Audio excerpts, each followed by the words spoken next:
So, you just started using LinkedIn Premium. Now what? Well, on your premium company page, you noticed around 7.5 times more page engagement and 5 times more page views. Well done. And now, new clients are messaging you. All because you're using LinkedIn Premium, which helps you get the business growth you want. Think big, small business. Think big. Start your free trial at linkedin.com/premium small business. That's linkedin.com/premium small business. Your weekend is not complete without the First Lady of New York Radio. It's the Joan Hamburg Show. Talk Radio 77 WABC. Welcome to the Joan Hamburg Show. I know, look at us. We're racing into the middle of December, into the Hanukkah and Christmas holidays. How could that have happened? But that's what happens. Time goes by so fast. And today, Sunday, every Sunday, starting at 2 o'clock, you can join us and we bring you amazing guests, good information. In fact, a potato pancake recipe, because we're going to celebrate a little bit of Hanukkah. And of course, right behind it is Christmas. But we're going to tell you how if you don't want to peel potatoes, you can get something you might not have thought of in the supermarket and make delicious potato pancakes. And then we've got the one and only magical soprano, Renee Fleming, who is one of the stars of the Met's new production. And it's very exciting. It's called The Hours, and you're saying, I know that. Well, you probably saw it in the movies or read it in the book. It's all based on that. But it's amazing. And she works with Kelly O'Hara and Joyce DiDonato. And Renee, can you think of 3 better divas? They're the stars of the new Metropolitan Opera production.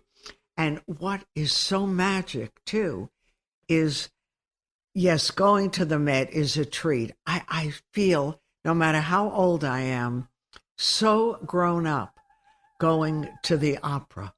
And you know, people still get dressed when they go to the opera. So you know it's an occasion. When I was a kid, I used to go to the neighborhood playhouse on Saturdays, where they had wonderful programs for amateurs, but it was special. And my mom would drive in from Long Island and meet me there, and we'd go to theater every Saturday. Just pick a show and go. And everyone would get dressed. Now when you go to theater, everyone is schlumping around in torn jeans, in sweatshirts, whatever. But as long as they're going, we are not going to comment on what they're wearing because it's okay. You've got to keep on going and doing this. And that's why it was exciting that the opera went out of its tradition and are bringing this amazing piece with amazing people.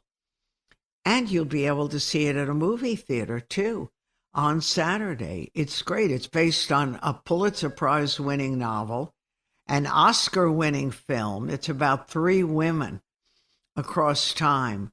The author, Virginia Woolf, Laura Brown, a housewife, and Clarissa Vaughn, Renee Fleming, a book editor, planning a party for her lover, her ex-lover, who had AIDS. So it's amazing, and it's something you're really going to like. And we have so many exciting things. We're going to teach you, as I said, to make potato pancakes in the food segment of this, using, if you don't want to use potatoes, just store products, easy products. And then I'm going to introduce you to an old friend, a journalist many of you know, Betty Rollins. And Betty talked in a piece recently about what it's like to be a widow and how people treat people who have suffered this kind of loss and how they should treat people. But really interesting, and it evoked a great response. So I think you're really going to love all of this. And as always, we have the kind of information that you want. We're going to tell you if you're buying something tech for your parents or your grandparents or relatives or someone who's a little older, what you should know and how you do it, because that stuff is expensive and you want to make sure you're doing the right thing.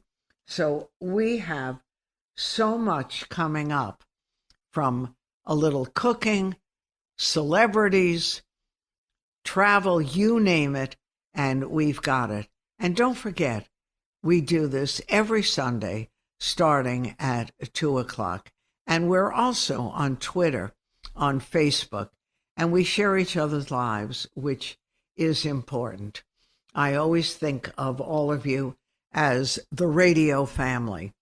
And I know, and you have been loyal listeners throughout my career, and I do appreciate that. And we're going to keep on going and celebrating all the good things in life together. And of course, I'm going to take you shopping too. We have to look for great gifts. And by the way, this time of year, New York Magazine does The Strategist. It's a special issue, but it takes shopping for kids, for grown-ups, for everyone, and tells you how to do it and what to buy and where to go, and it makes a big difference. So all I'm asking you is to join me every Sunday starting at 2, and we are going to have a great time. All of this coming up straight ahead. I'm Joan Hamburg, and you're listening to your favorite radio station, WABC. Stay tuned. The First Lady of New York Radio. This is Joan Eats. Hanukkah begins at sundown, 15th, next Sunday. And of course, when you think of Hanukkah, you think of potato pancakes, or known as latkes, something delicious. It's grated potato, an egg, a little bit of matzo meal or flour, salt and pepper, and not hard to make. You have to peel and grate and dry the potatoes, but you can do that. Or I sort of boil them a little bit and then just the skin comes right off. So here's something. If you love potato pancakes, and that's a traditional Hanukkah food, but you can eat them all the time, and you don't want to deal with working on the potatoes, you can replace frozen hash browns for the grated potatoes. Now, I've never tried it, but people who did said it's delicious. And you can go to the market and get a package. Comes in a 20-ounce package. It's called Simply Potatoes, and get the shredded hash browns and just add a little matzo meal or a little flour, eggs, green onion, black pepper, salt, and oil for the pan, 1/4 teaspoon baking powder, no more, in the bowl. And you stir that all together, and then you do it. And by the way, if you don't want to go to any trouble, Trader Joe's sells frozen latkes, Latkes, potato pancakes, for only $3.29 for a 10.6-ounce package. They come with instructions. They're made with real potatoes, real onions, and a little matzo meal, and they are delicious. And then in most supermarkets, we found golden all-natural frozen potato pancakes. Stop and Shop have them for $3.99. They're usually $5.69 a box, and they're made with good ingredients, and you can cook them in an oven or stovetop. So celebrate Hanukkah, or just celebrate delicious food with potato pancakes. All right, and don't forget, next Sunday, December 18th, that's when you're going to pull out the latkes pan. I'm Joan Hamburg. What does every USAA member have in common? Family. We're one big family who supports the military community and their eligible families. And if you, your parent, or spouse served, you could join our family and save big on auto insurance. Visit USAA.com/join today to check your eligibility. Membership eligibility and product restrictions apply and are subject to change. USAA means United Services Automobile Association and its affiliates, San Antonio, Texas. The First Lady of New York Radio, Joan Hamburg. Entertaining and informative. Talk Radio 77 WABC. I'm very happy to introduce you or reintroduce you all to a terrific journalist, and I know you've known Betty Rollin over the years, a former NBC correspondent. Betty has written many books. The memoirs First You Cry, that actually was a television movie with Mary Tyler Moore. And Last Wish, Betty's involved in some very important groups, End of Life Choices, Compassion and Choices. And, it's interesting because Betty writes many things and does incredibly well as a journalist, but she recently had a piece called How to Talk to a Widow in the Times, and everyone was talking about this piece. Were you prepared, Betty Rollin, for the reaction to this? You write important pieces all the time, and this touched a responsive chord, and people were talking about this everywhere, including me. I was not prepared. How can you be prepared when there's so much going on in the world and in New York? And, I just wrote about what was happening to me in life because I figured it was happening to other people, and that's what my books are like that too.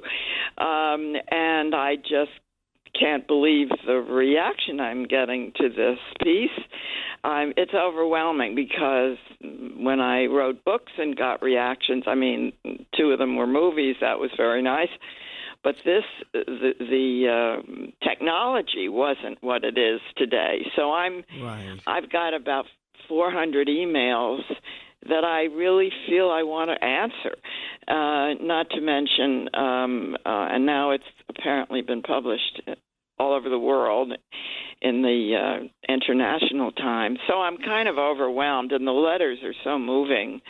And they're from widows, and they're from widowers, and they're from people I went to grade school with, and they're from, people I don't know but should know. And I'm about to be 87, and I did not expect this kind of, excitement, really.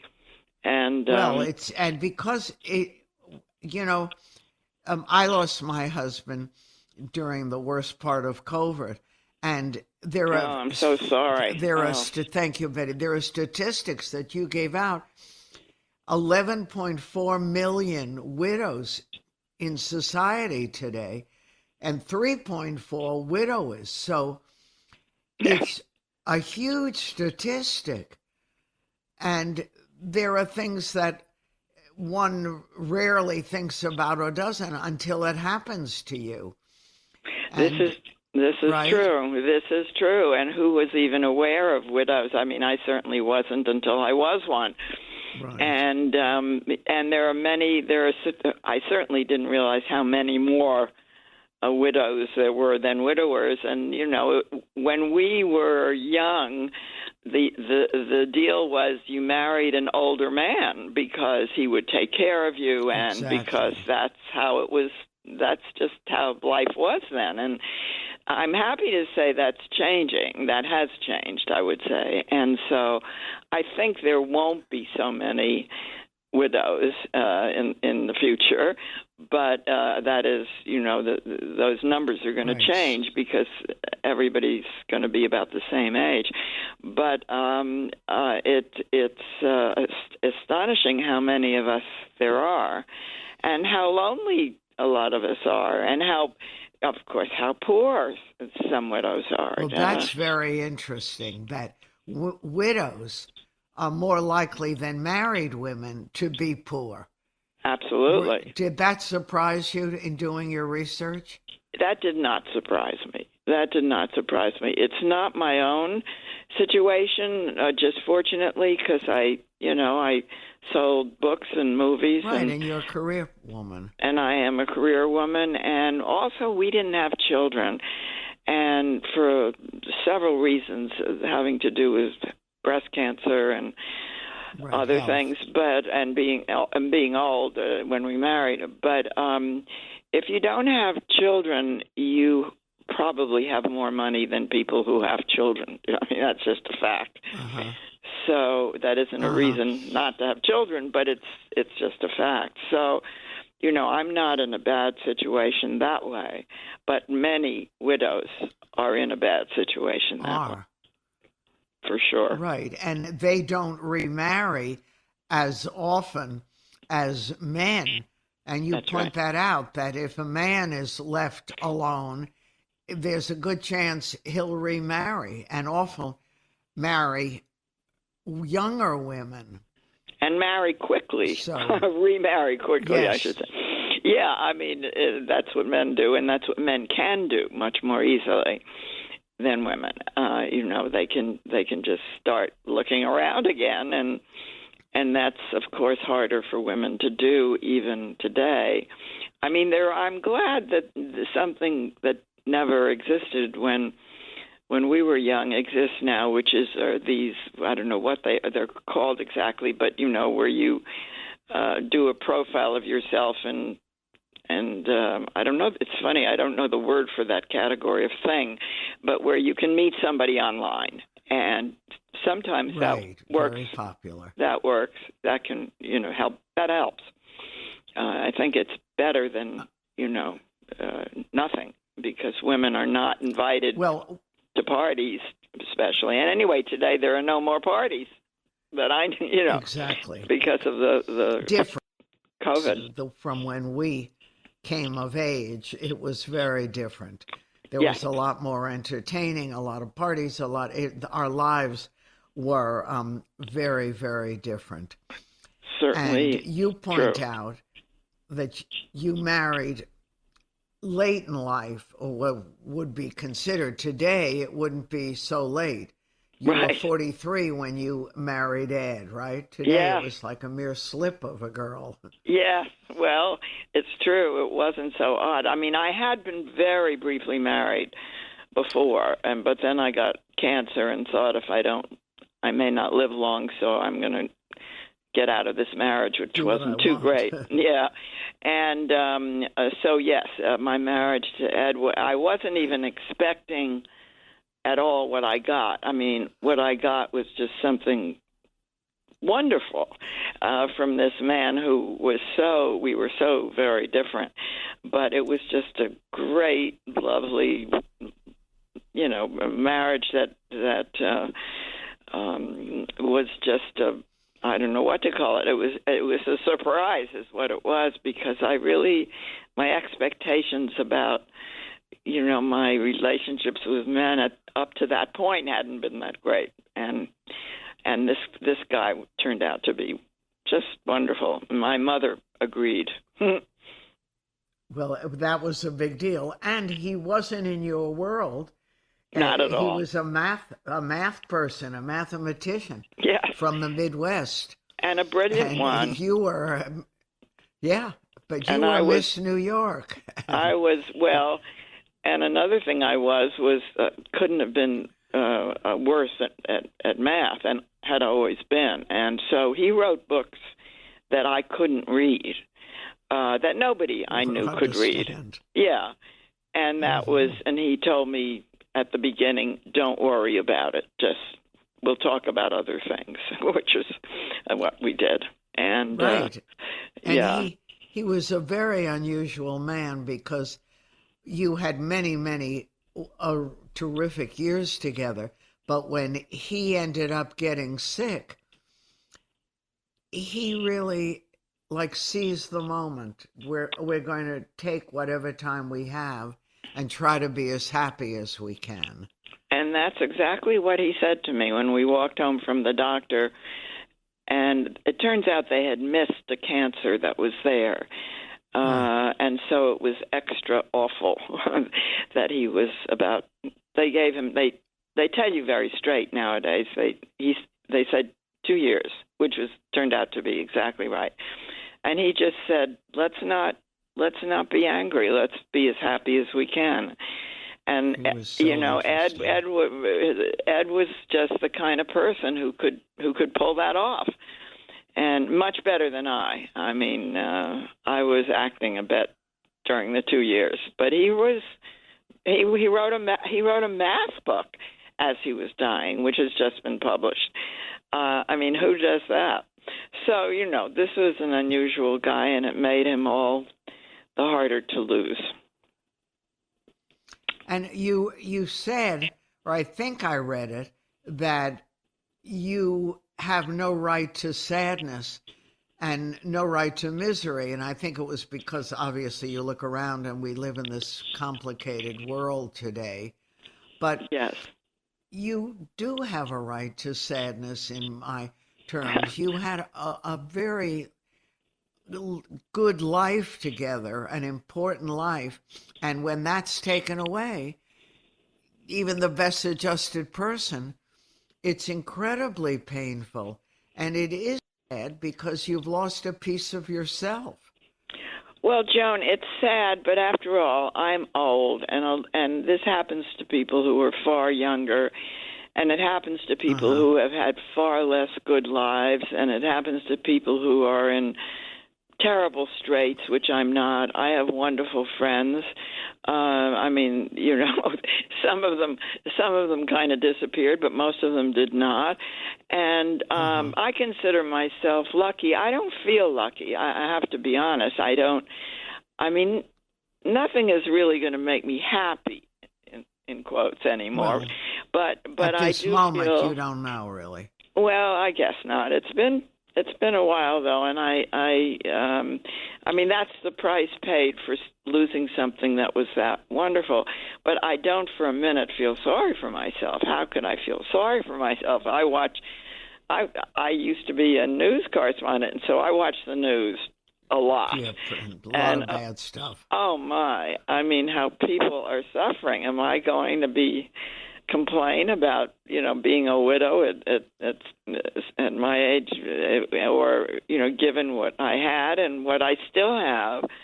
So I don't feel sorry for myself, but that doesn't mean I don't feel sorry for a lot of other widows, and I do, because the world is not kind to widows, especially.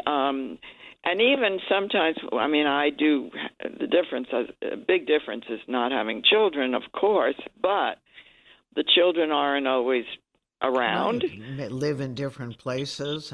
Yeah, and they're not always, great devoted children to their mothers at this stage of life. And so that certainly, in most cases, makes it at least a bit easier, though.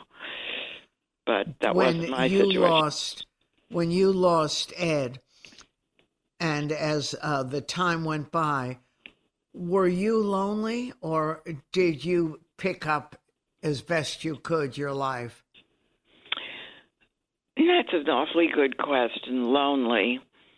Lonely hit me right away, because we were such friends, my husband and I.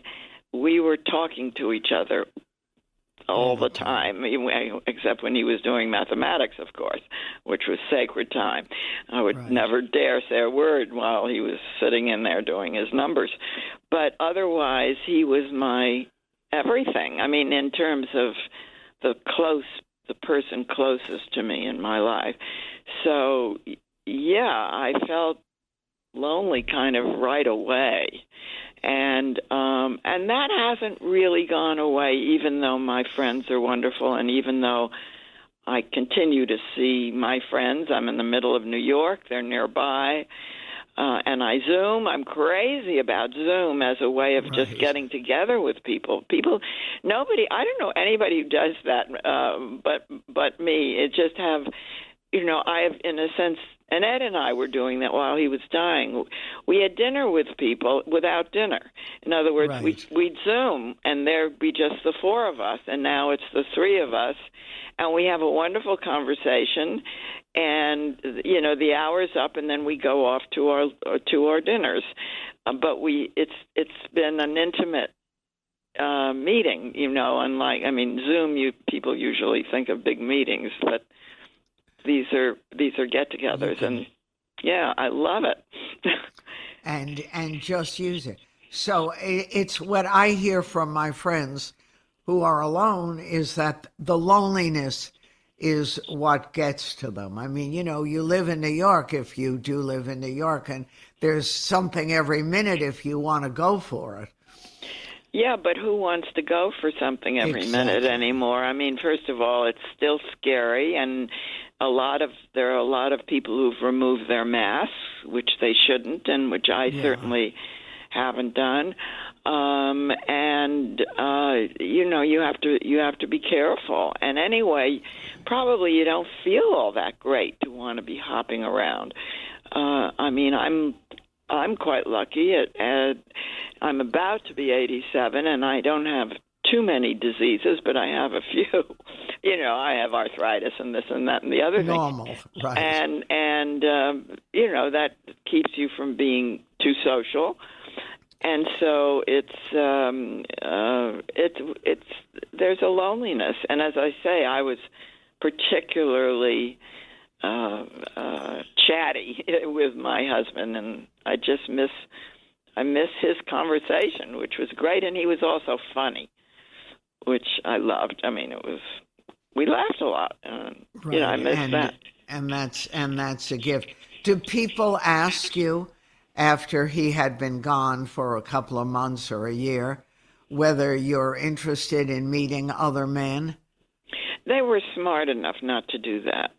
I mean, they have done that, and it's now 2 years, a little over. So I've had some of that recently, but not much of it. I think they get it that that is not where I'm headed, and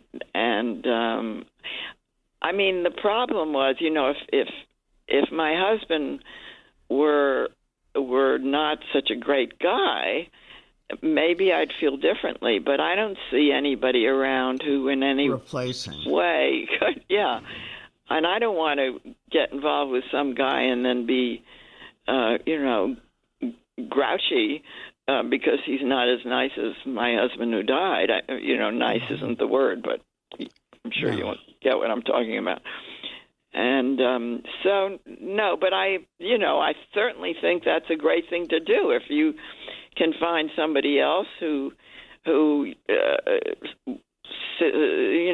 a great person and who you want to spend what's left of your life with. Wonderful. I mean, what a good thing to do. But not many women do that. No, or even want to do that. Or even want to. I think there are many who do want to, but who can't, and who just don't do it. It's not available to them. But as I say, these ways of meeting people, I think that's great for everybody who wants to do that. Yeah, they can go online today, and I know people who have met people just by doing that. Absolutely, if that's what they choose. I love when you wrote. I'm talking to Betty Rowland, who wrote a piece recently in the Times about being a widow. But I love when you talk about how your Christian friends, after Ed passed away, send flowers. Your Jewish friends send food. Food is better.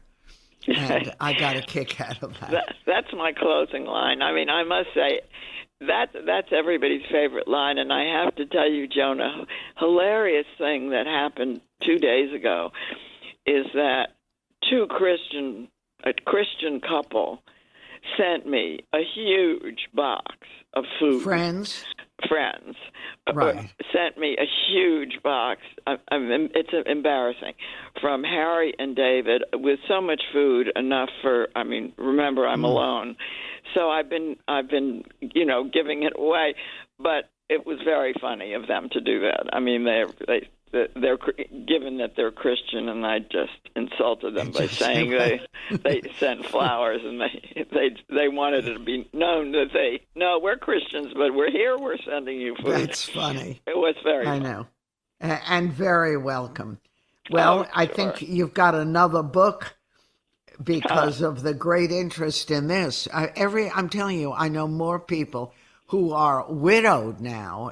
I never thought about it till it happened to me, and then I looked around, and there are groups of women everywhere.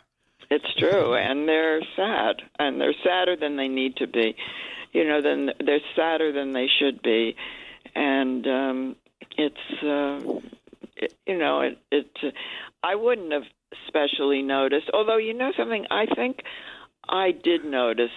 I feel that I was good to my widow friends because I had been alone a lot in my life. I mean, I hadn't married even the first time till I was 36, and then that was brief, and then again.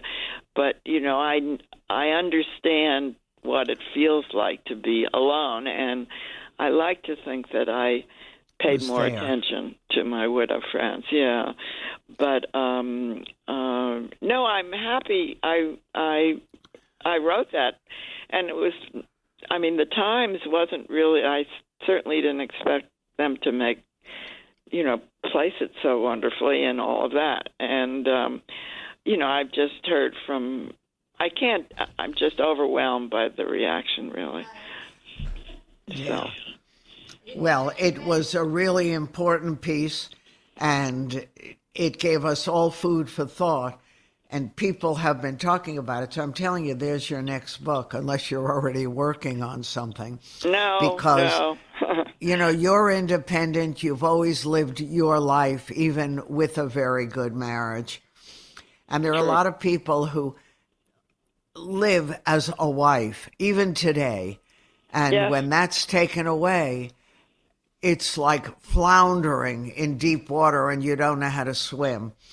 True. And it's you have to learn it, which sounds very hard, but it's definitely part of the learning process. And as you point out, you've got to pick yourself up in many ways and try to make the sadness go away and live your life. Absolutely. You have to be a good sport about it, whether you feel like a good sport or not. I mean, you really do. Just for your own survival in the world that you're now living in without that husband. You have to do it. And, we all try our best, but we falter. And we need our friends to stick with us, without... they have their lives and they have their problems, and I think that's very important for widows to realize that our friends, if they're not being perfect friends, are going through something too, because we're all going through something nowadays. Right. It's really kind of a sad moment in our history, but we have to be even nicer to each other, I think, than we may feel like being. Right. And be there. And another one, just the other night at dinner, it said to me, if you're home alone, and I don't want to go out every single night, it's a little much. And she said, I find that if I'm home alone, I don't eat. Oh. And I said, what does that mean? She said, well, I'll pick at something, or if there are cookies in the house, I'll have cookies, but I don't make myself a dinner. Uh-oh. Where we always sat down at the table and had dinner. And one of the things I did if I'm home, I have a dinner and I make myself sit down at a table, and set the table with napkins, the whole bit, and eat the dinner. Me too. That's a very sensible thing to do. It's important, of course, for all the obvious reasons. But yes, and what I also do, I mean, this is questionable, this part of it, but I do watch the news while I'm eating, which isn't really probably a great idea, but it's better than a soundless room. No, I agree. if nobody's there. And no, I mean we do the best we can, but we need to be recognized as kind of a larger group, Exactly. and than people realized. So I'm glad I made some noise about it. All right. Well, you did good, and I look forward to the next good. Thank you, Betty. I appreciate you taking the time. Oh, thank you, Joan, for giving me the time. Anytime. Betty Rollin, a former NBC News correspondent. Betty's written many books, including First You Cry, actually a big television movie with Mary Tyler Moore, and Last Wish. Thank you guys for sharing Betty. I'm Joan Hamburg, and you're listening to WABC. The First Lady of New York Radio, Joan Hamburg. Entertaining and informative. Talk Radio 77 WABC. A real treat today. The star of a new opera, The Hours, Renee Fleming, one of the great sopranos in the world. I'm absolutely a groupie, is my guest. And this opera, if you haven't seen it yet, you are saying, I know this. Well, it is based on a film and a novel, and the novel is based on a book, Mrs. Dalloway, the Virginia Woolf book, but it's quite incredible.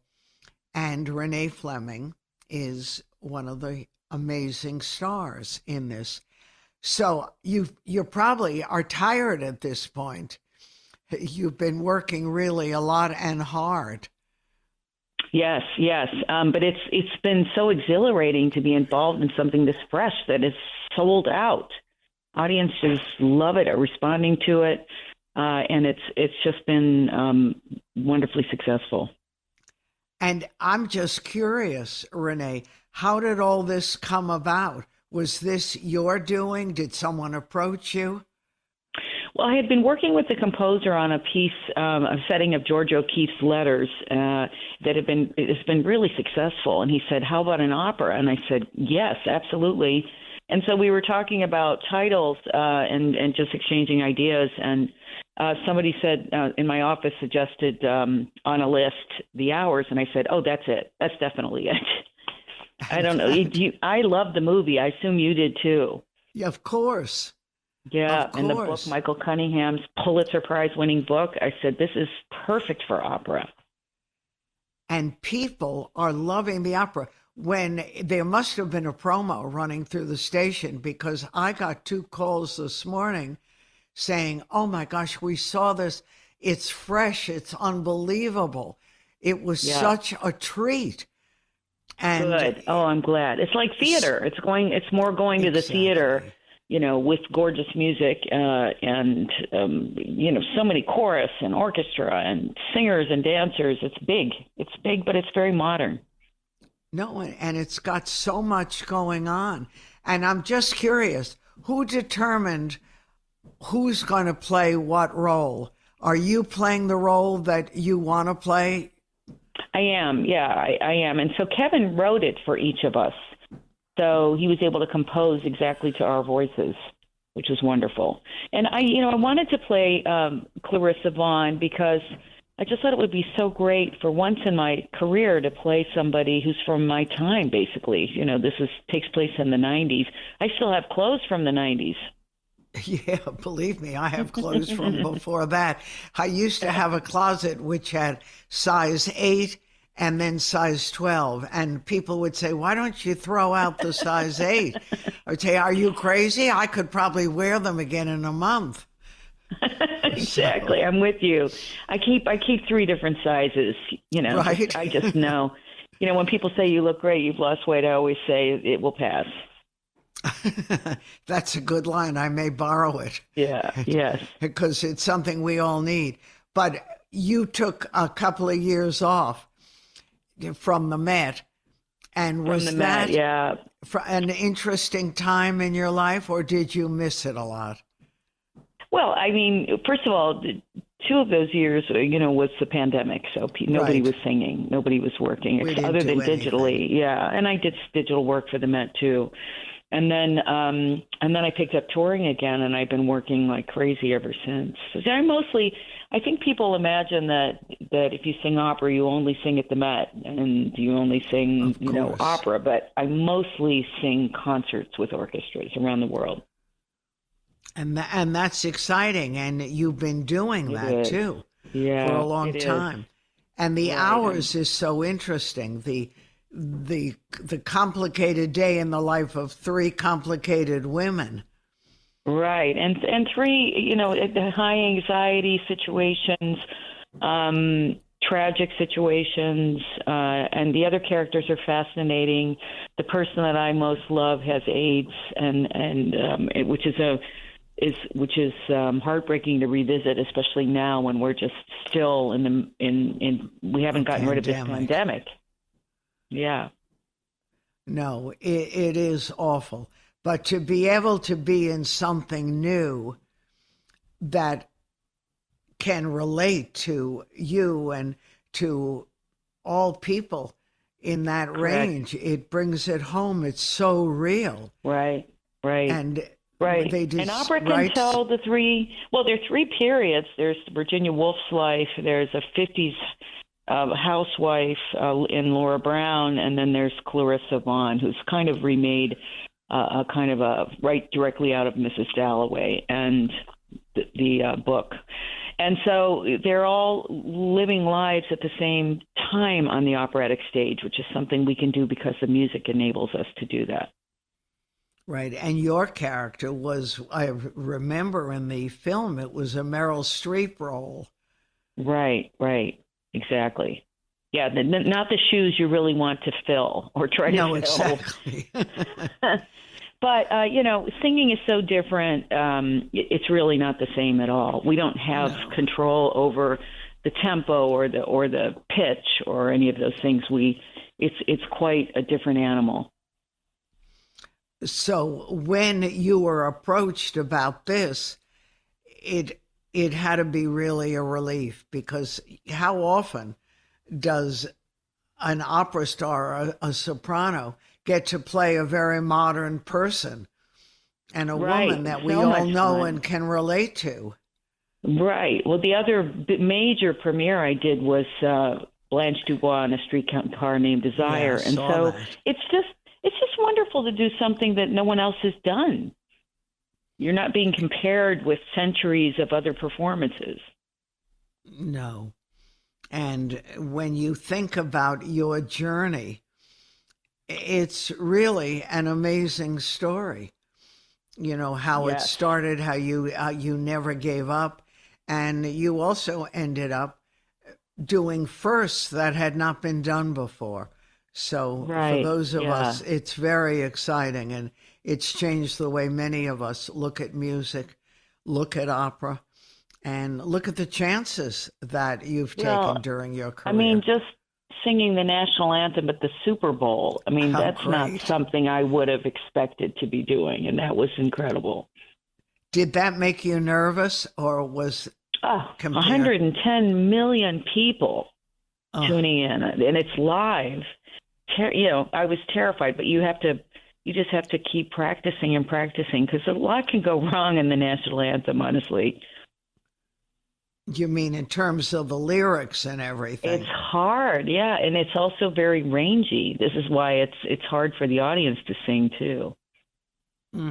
So, but special, and it makes a difference. Definitely, yes. And I remember, because I have friends who live in Aspen, right around the corner from the music festival, when you were a kid and spending a lot of time there with a lot of other talented people. But you were doing unbelievable things then. Well, now I run the opera department there with my colleague Patrick Summers. So I'm now helping young singers on their track, which is great. And even when you were at Juilliard, you were singing in jazz clubs, and that wasn't the usual but you went ahead and did it, and it helped get you through Juilliard. I always have loved singing jazz, and I still am a fan, and I listen, and I go hear my friends play. Has Juilliard, you think, and you're so involved, changed a lot since you were a grad student there? I don't think so. I think it's still, they're devoted to producing the best quality artists that they can in all of these different disciplines. So, the environment is a little bit more challenging, especially now after we have to encourage people to go out to their theaters and their concert halls and even the movie theaters and just get out of the comfort of the home and try to, even if you're wearing a mask, support these arts organizations, Broadway, all of it.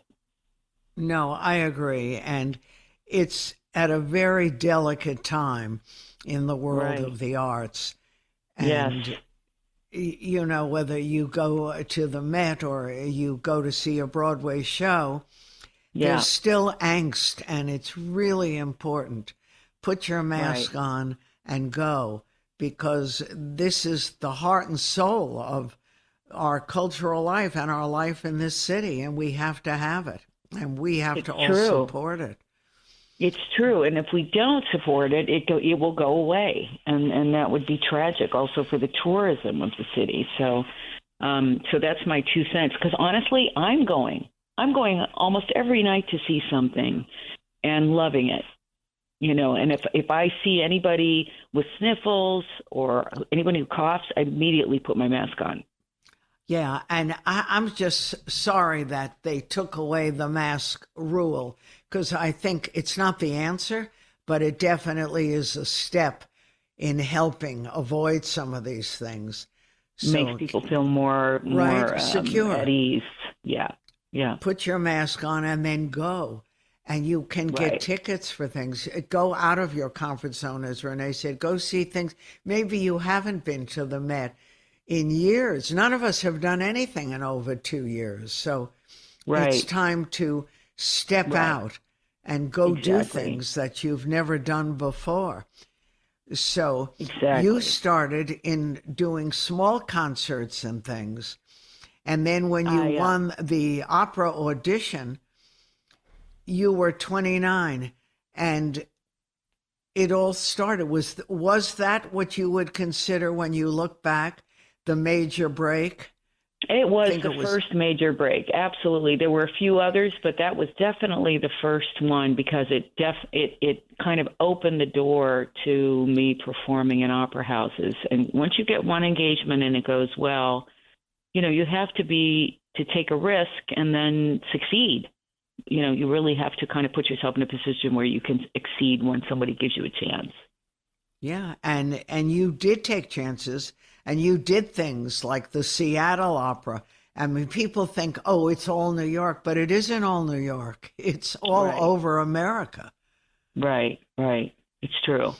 That was so, and frankly, I've been singing now for truthfully, a number of decades, and so I've had a long recording career and won 4 Grammys, and just all of this experience helps support you in the other things you like to do, because I'm extremely passionate about the intersection of arts and health. I think the arts should be embedded in our healthcare system from bottom to top. But you've talked about that a lot, and many of us find that really fascinating. What sort of awakened your interest and your attention to this collaboration between music and art and health?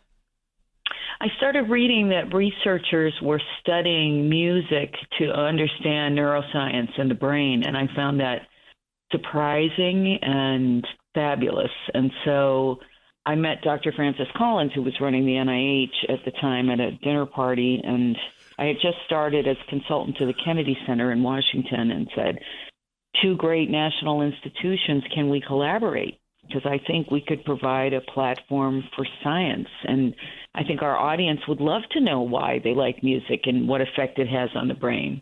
And so that's what we've been doing. And the research held up, that there really was solid information behind it. Yes, absolutely. Really wonderful. So, yeah, I feel very fortunate to be fascinated and stimulated and working at this intersection. I've just handed in a long book of an anthology that talks about from different researchers and healthcare providers and artists all kind of sharing the breadth of the work at this intersection. You know, it's unbelievable when you said that you were not going to do what many of us considered traditional parts. And that was when, in 2017. Would you have imagined that all that happened after that? All the things that you have done and taken chances on me. We were thinking maybe you'd retire, and here we are. No. Yes, absolutely. No, that was. I'm too young to retire. I've got some more years to go. You've got a lot of years. Yeah, have to keep. My husband keeps threatening to me, and I said, "No, you can't retire if I'm not retiring. I don't want you to be mad at me for not being home." Well, you know, that's the thing. I remember when I was married so many years ago, I said to him, I'm not going to be a milk and cookies wife. So this is it. You can pay attention or be disappointed. Your choice. Right. I love it. Milk and cookies. Yes. Which, you know, it's hard. I'm going to take that line. That's a good line. Yeah, but it's true because it's different. But you look at the wonderful girls you brought up, and right. How are those beautiful One is girls? Getting married. One is getting married in about 10 days. Yeah. Very exciting. Is she being married here in New York or where? Yep. Downtown. Yes. Oh so my happy gosh, for that's her. Hard to believe. And her younger sister just got engaged, so we're going to have 2 You're weddings. kidding. Yes. That's so a lot. excited. You better sing a lot of opera. I know. Trust 2 me. weddings Yes. can break the bank. Yes. I knew this was going to happen. Been saving the pennies. Yeah. Well, that's really great. Are guys that they're marrying in the arts? Yes, one is a film composer, but the other does software engineering, but he's still a terrific musician as well. Well, that's fantastic. Yeah. So, anyway, I'm very excited great for talking to you, Joan. Yes. And all the best. The hours you've all got to see at the Met. It's an absolute treat and a thrill. And we'll talk again very soon. I recommend the HD. It's in the movie theaters on Saturday. I recommend. Love that. HD, yes. It's metropolitanopera.org. Hopefully you can find your local theater. That was a brilliant idea when they started this. And I agree. It makes it so accessible. It's a gift. All It right, really my does. dear. All the best Thank to you, you. Joan. Congratulations to the girls. We'll talk soon. Take care. Bye-bye. You too. I'm Joan Hamburg, and you're listening to WABC, and that was one of the greatest sopranos in the world, the one and only Renee Fleming. More ahead. You're the perfect blend of elegance and style, and your ride should be no different. The 2024 Hyundai Sonata Hybrid meets all your needs, from business to brunch and everywhere in between. With head-turning details like a sleek front end, plus stylish interior, and an available 12.3-inch digital instrument cluster and seamless tech integration. Okay, Hyundai. Visit HyundaiUSA.com to learn more about the new 2024 Hyundai Sonata Hybrid. The First Lady of New York Radio. This is Ask Joan. A lot of people in trying to figure out what kind of gifts to get their parents or their grandparents end up giving a tech gift.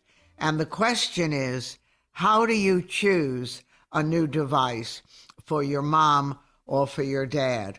And older adults are relying on technology more than ever to stay connected for everyday tasks. Whatever it is, they're getting it as gifts, they're using it.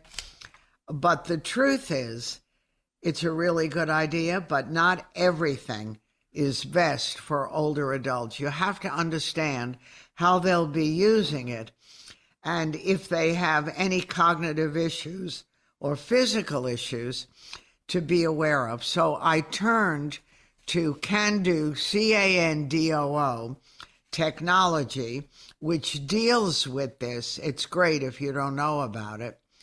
And they gave me some of the questions that you have to know when you're shopping or looking for something new. How comfortable are your parents or the adults you're buying for with technology? And you know that according to Pew, that's research, almost 75% of older adults were frustrated or confused by technology. There are many who are sophisticated, but if your relative is a total tech newbie, make sure you're getting something that's easy to use. And Can-Do says get a tablet over a laptop or a computer for those who are new. Does your family member wear hearing aids? That's very important because almost 2/3 of adults over age 70 have hearing loss, which can impact their ability to learn and to use technology. So make sure any new device you're giving them can be connected via Bluetooth technology. So, I mean, there are so many things that are important. Does your family member have visual issues? That can be adjusted, so you do want to know that. Does the individual have mobility limitations? Like some can't hold a tablet or swipe a screen. Others have trouble using a mouse or pressing a keyboard. So check and see what you need to help with the gift. And how and where will the device be used? Does someone want to travel with the device? Do they want to use it at a desk or a table? Do they have Wi-Fi at home? I mean, these are basic questions. So will the user want things that you didn't think about? So absolutely. By the way, if you or a family member need help selecting a device and learning how to use it, Can-Do said reach out to them. It's Can-Do, C-A-N-D-O-O, Tech, and it's support. That's where you're reaching out. Support at candotech.com or call 646-758-6606 and they will help you and they'll get whatever you want and they'll lead you to the right decision and then get the person you gave it to all ready to go on and to use it. By the way, we're coming up to the 3 o'clock, so don't go anywhere. Stay tuned. There's lots of great programming all day long on WABC. I'm Joan Hamburg.